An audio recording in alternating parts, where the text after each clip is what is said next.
ملتا ہے، جس سے دوبارہ ایمان فروزہ ہوتا ہے۔ یہ سلسلہ ہے جو اللہ کی طرف سے قائم ہے۔ جو کچھ بھی ہے اللہ کے ہاتھ میں ہے، اللہ کے علاوہ کسی کے پاس کوئی طاقت نہیں ہے۔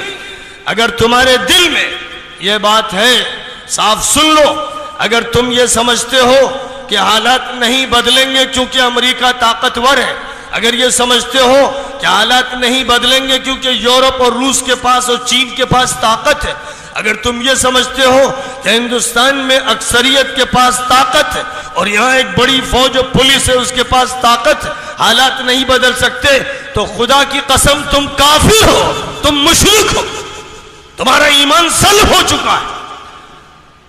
حالات کتنے بگڑے ہوئے ہوں، تلواروں کے نیچے، بندوقوں کے سائے میں اور توپ کے دہانے پہ کھڑے ہو، تب بھی ایک منٹ کے لیے مت سوچنا کہ اللہ کے علاوہ کسی میں طاقت ہے۔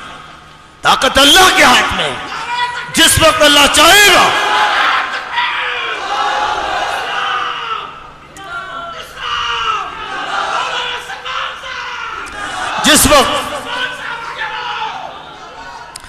جس وقت اللہ چاہے گا، جیسا چاہے گا۔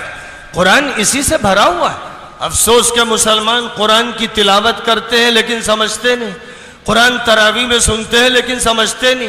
قرآن کو انہوں نے صرف برکت کی کتاب سمجھ لیا، قرآن کو انہوں نے یوں سمجھا کہ یہ تعویذ کی کتاب ہے، گنڈوں کی کتاب ہے، جھاڑ پھونک کی کتاب ہے، یا صرف ثواب کے لیے اس کو پڑھا جاتا ہے۔ قرآن اتارا گیا تھا ہدایت کے لیے، قرآن دستور ہے، قرآن قانون ہے، قرآن ہدایت نامہ ہے، قرآن بشارت ہے، قرآن ایک روشنی ہے، قرآن کے ذریعے سے تسکین ملتی ہے، قرآن سکینت ہے، قرآن اللہ کا بھیجا ہوا نور ہے، قرآن ایک انقلابی طاقت رکھنے والی کتاب ہے، قرآن معجزہ ہے۔